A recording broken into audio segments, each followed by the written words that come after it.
En el universo cinematográfico de Marvel hay dioses, soldados, genios, reyes, pero hay un grupo distinto a todos los demás, que no luchan por honor, no luchan por deber, no luchan por ideología, luchan porque no tienen a nadie más. Los Guardianes de la Galaxia no son héroes tradicionales, son huérfanos, víctimas, sobrevivientes, pero que no eligieron dónde nacer, pero sí eligieron con quién quedarse. Y esta es la historia de cómo un grupo de desconocidos marcados por el abandono, el abuso y la pérdida terminaron formando una familia.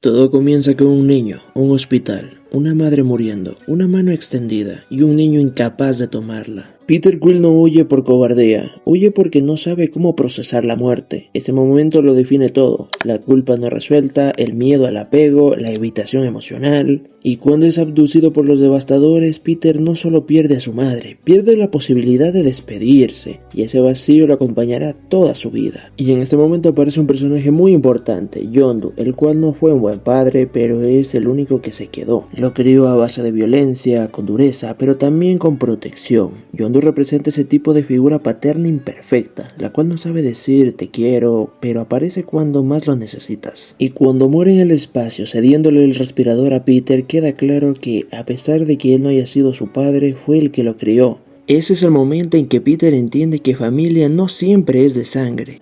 Tal vez él fuera tu padre, muchacho, pero yo fui quien te crió. Peter adulto es sarcástico, infantil, irresponsable, pero no es por falta de madurez, es un mecanismo de defensa. El humor es su escudo, la música su refugio emocional. Las relaciones superficiales su forma de no volver a perder, hasta que conoce a los Guardianes.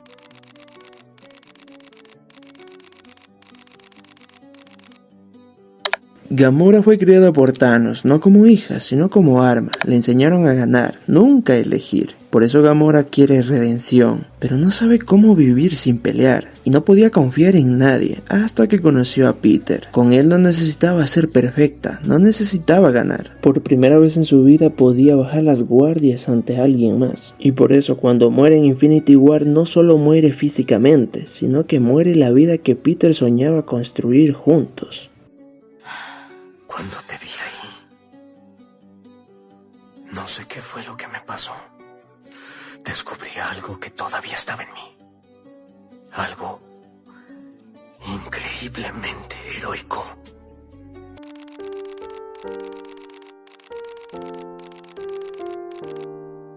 Muchos creerán de que Rocket odia a todo el mundo porque sí, pero no es tanto así. De hecho, se odia a sí mismo, por la forma en la que fue creado y enjaulado, torturado y modificado. Y la primera palabra que dice cuando ya tiene conocimiento es clave de ello. Todo está bien, amigo. No dejes que te espanten.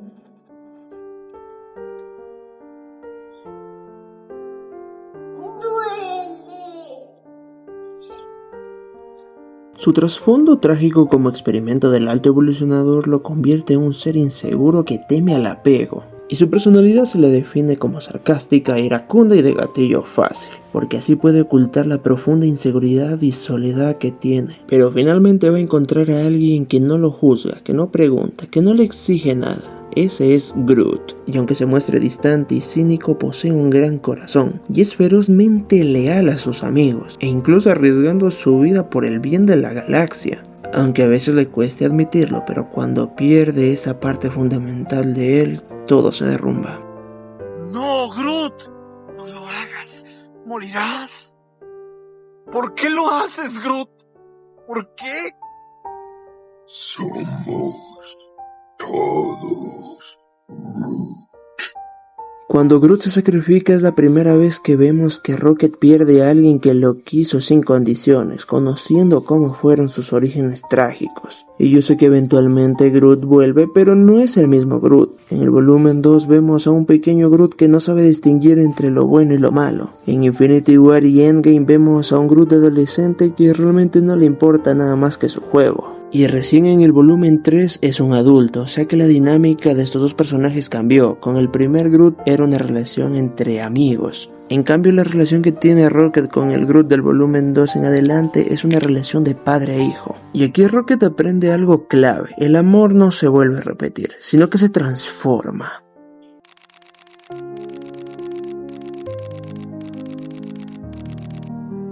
La relación entre Drax y Mantis es bastante rara, pero a la misma vez muy divertida, porque son dos polos opuestos que crean una amistad muy real y muy verdadera. Por un lado vemos que Mantis viene de un lugar muy específico, criada por Ego, educada para servir, reprimiendo sus emociones, sin derecho a opinar y sin una identidad propia. Drax, por el contrario, no tiene filtro. Esto se puede generar por un trauma severo, ya que él perdió a su familia. En el volumen 1 vemos que él está motivado solo por la venganza, y a pesar de que le costó mucho relacionarse con los guardianes y dejar su venganza de lado, lo pudo hacer. Pero la personalidad de Drax es algo bastante curiosa, ya que no tiene un filtro, no disimula, no suaviza lo que dice y no entiende de la sutileza. Y cuando Drax conoce a Mantis, tenemos momentos donde le dice cosas terribles como que es fea, que parece insecto, que nadie la amaría. Desde afuera pareciera que es bullying puro, pero psicológicamente hay una capa más profunda, ya que Drax no sabe mentir, simplemente dice lo que ve, no porque quiere herir, sino porque no sabe lo que es el impacto emocional. Esto no quita que duela, pero para Mantis ocurre algo importante. Por primera vez alguien le habla sin agendas, ya que Ego la trata bien, pero solo mientras fuera útil. En cambio Drax puede ser cruel, pero nunca la usaría. Y hay un momento clave donde Drax se le ríe de Mantis, pero no con una burla maliciosa, sino con una alegría genuina. Eso a ella la desconcierta porque nunca antes había sentido esa emoción, ser parte del intercambio emocional. Por primera vez siente que no debe servir, que no debe ocultarse, simplemente estar. Por eso que la dinámica entre ellos es brillante, porque se equilibran sin darse cuenta. Mientras Mantis percibe emociones, no puede vivirlas. En cambio Drax vive emociones intensas pero no sabe cómo procesarlas. Y el punto clímax para la evolución de Mantis llega en el especial de Navidad, cuando por fin alza su voz. Ya que Peter está roto emocionalmente y Mantis toma una decisión propia por primera vez. Opina que debe viajar a la Tierra para traerle al actor favorito, y Drax simplemente la sigue. También algo crucial es que Mantis guarda un secreto. Ella es hermana biológica de Peter. Anteriormente no se lo había contado por miedo al rechazo, pero esta vez es diferente, porque ella decide hablar, no importa la decisión que tome Peter. Simplemente ella decide no callar nunca más. ¿Entonces eres mi hermana? Es el mejor regalo de Navidad que alguien me ha dado.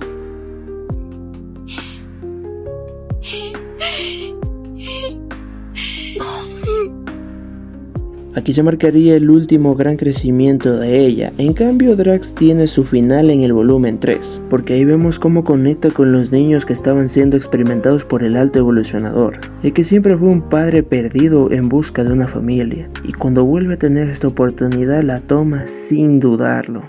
Y aquí es cuando por fin Drax ya no necesitó de la venganza, no necesitó de estar enfadado, simplemente necesitó volver a ser padre.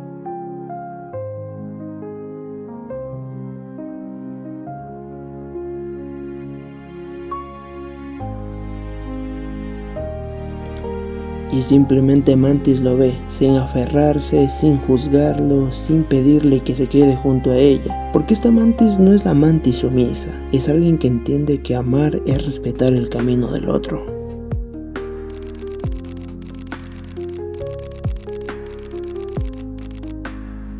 La historia de Nebula es bastante interesante porque pasó de querer eliminar a su hermana a convertirse en la líder mientras Peter caía en la depresión. Y no fue un viaje fácil, tantos años siendo la sombra de Gamora la hirieron mucho. Y no solo habló de lo emocional, sino también de lo físico, ya que cada victoria que tenía su hermana significaba que ella perdía una parte de su cuerpo. Esto lo llevó a tener mucho odio, pero no hacia su hermana, sino hacia ella misma. Porque Gamora sin querer se convirtió en el estándar imposible, la hija perfecta de Thanos. Y Nebula odiaba eso, la impotencia de no poder ser igual que su hermana, siempre teniendo comparaciones. Ella estaba atrapada en el lenguaje de Thanos, que es la fuerza, el dominio, el castigo. Por eso va en contra de ella, pero en el volumen 2 ocurre algo fundamental. Gamora se disculpa, le dice que no entendía el sufrimiento de Nebula, pero a la vez reconoce su culpa. Pero Nebula no puede aceptar las disculpas, porque ella no sabe vivir sin el odio. Thanos arrancó un ojo de mi cara, mi cerebro de mi cráneo y un brazo de mi cuerpo. Por culpa tuya.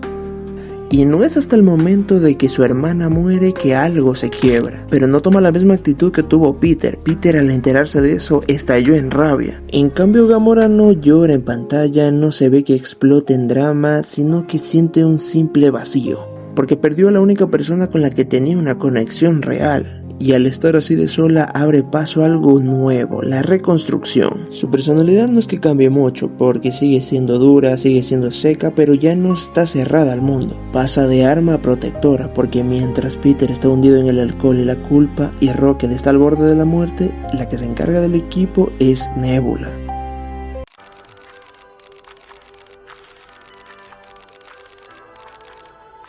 Después de una trilogía bastante sólida y de varias apariciones en el UCM, nuestro equipo original de los Guardianes se despiden.